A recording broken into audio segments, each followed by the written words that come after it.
A developing story tonight. Sri Lanka's army is now boosting security around the country's religious sites, hoping to prevent another deadly attack.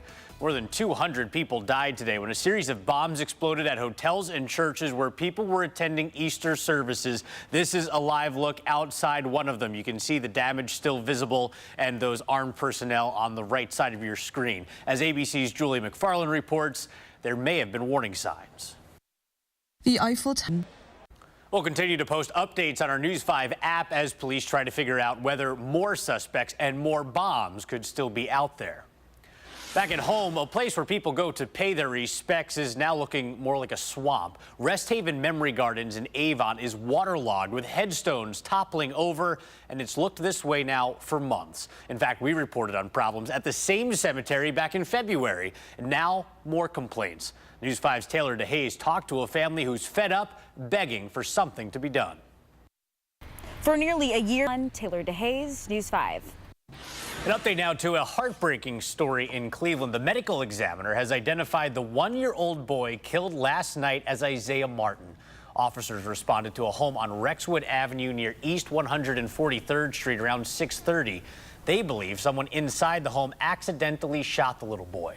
He was pronounced dead at the hospital. Police say no charges have been filed so far. Right now, Mansfield police are looking for a stabbing suspect. They say a man was stabbed several times on Gateway Drive around 11 o'clock last night. The victim was taken to the hospital with severe injuries. Anyone with information should call Mansfield police. And Wadsworth police need your help solving this case. They say a man walked into a Walmart around 6:30 yesterday morning and stole some electronics. They didn't say what or how much was taken, but if you recognize this guy, give Wadsworth police a call or send them a message on Facebook. Investigators are trying to figure out what sparked a fire at a Parma apartment complex today. Crews got the call around 4 this afternoon, and they got the fire out before it spread to other units. One person was hurt and was taken to the hospital. We're working tonight to find out their condition. Officials don't know the cause or the cost of that damage quite yet. Hopefully you got outside today to enjoy a little bit of sunshine. This herd of deer took advantage of the nice grazing weather in Cleveland. Meteorologist Ramisha Shade here now to tell us if those nice temperatures are still sticking around for this week. Well, the weather's playing along, but your morning commute might be a little tough if you're in Akron. Looking ahead, a major highway ramp in Akron will be closing tomorrow morning, and it could make your commute a lot trickier. ODOT is closing the westbound exit ramp off Interstate 76 and 77 for South Main Street and South Broadway. That work is all part of an $84 million project. ODOT says about 18,000 cars use that ramp every day. It's expected to be closed for about 2 weeks. You may have noticed a little orange lighting up the Cleveland skyline tonight. Several landmarks downtown were illuminated to celebrate the 100th anniversary of Easter seals. That's a charity that started a century ago in Elyria. The organization provides health care and other services to people with disabilities. Landmarks all over the city, all over the country, including the Empire State Building and Niagara Falls, are all lit up orange this month.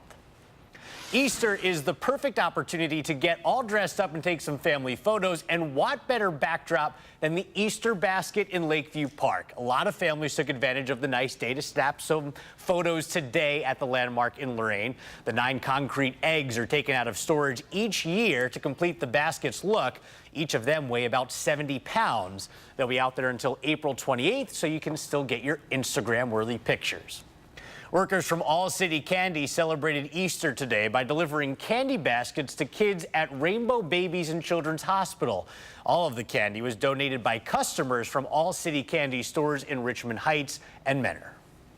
We have kids here that may not be able to go home for a while, so they make sure that we do things in the hospital to make it more comfortable while they're dealing with their illnesses. Not the first time All City Candy has delivered sweet treats to sick kids. They also collected candy donations for Christmas last year. If you'd like to help, just head to one of the stores and ask about an upcoming donation opportunity. President Trump celebrated Easter in Florida today. He and his family attended services at the Church of Bethesda by the Sea near his Mar-a-Lago resort. But earlier in the day, the president fired off a series of tweets, once again blasting the Mueller report, calling it a witch hunt. The special counsel did not find enough evidence to prove the Trump campaign conspired with Russians during the 2016 election. This morning, his attorney, Rudy Giuliani, came to his defense. There's nothing wrong with taking information from Russians. There's nothing wrong with taking information. It depends on where it came from. It depends on where it came from. You're assuming that the giving of information is a campaign contribution. The report did outline 11 instances of possible obstruction of justice. Attorney General William Barr decided that that evidence was not enough, but the House Judiciary Committee now is investigating.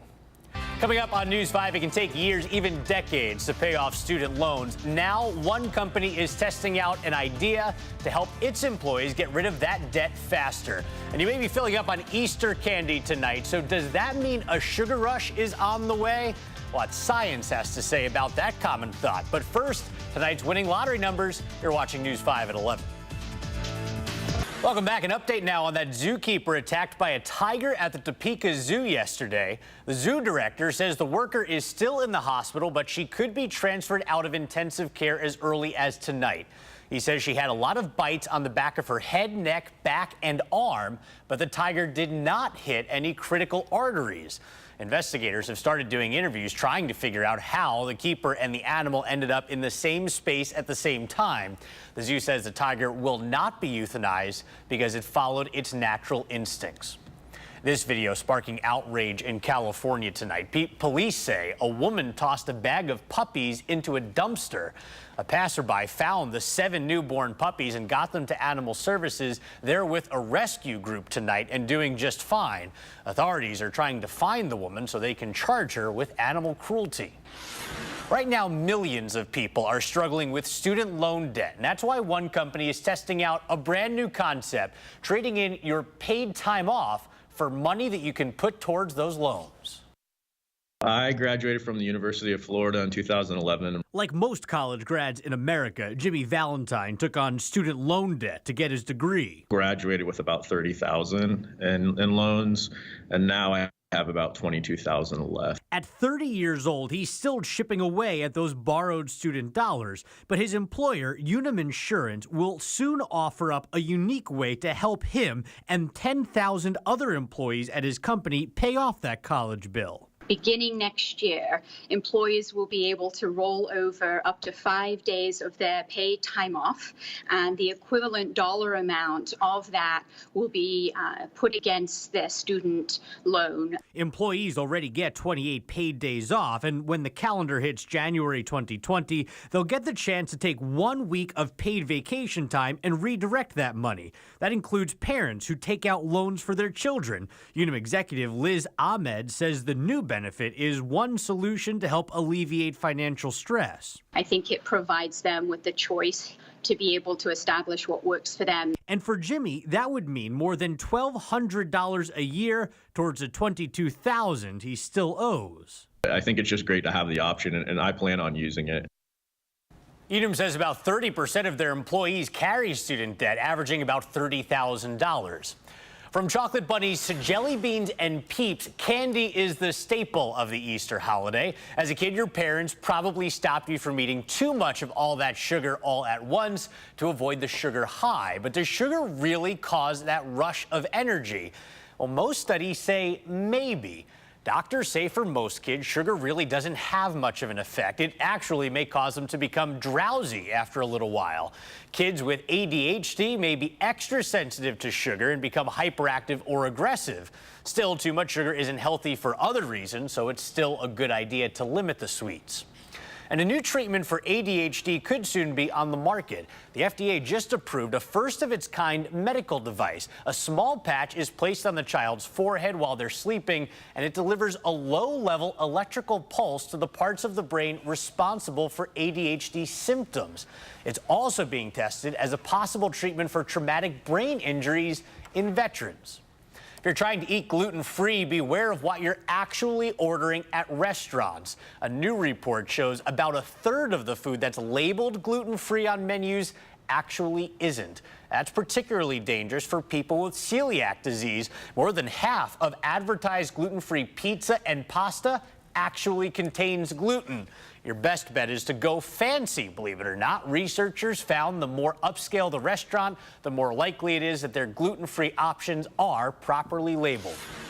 And Cleveland's gearing up to host the Major League Baseball All-Star Game this summer, and the team's including a lot of hometown ties to the festivities. The most recent one, Brianna Alomar, the daughter of Sandy Alomar Jr., announced that she'll sing the national anthem before the All-Star Game, the All-Star Futures Game. That game shows off the top minor league talent from the United States against top prospects from other countries. Alomar is a singer-songwriter in Nashville, and she sung the anthem at Progressive Field before. She says this opportunity is exciting because her dad was the MVP at the last All-Star Game when it was played in Cleveland back in 1997. Arisha Shea joins us now. Indians had a tough time of it Friday with that weather. We were looking like monsoon season at the beginning of the weekend. Yeah, rain, and more rain. We've finally gotten rid of it. It looks like we'll have a little bit of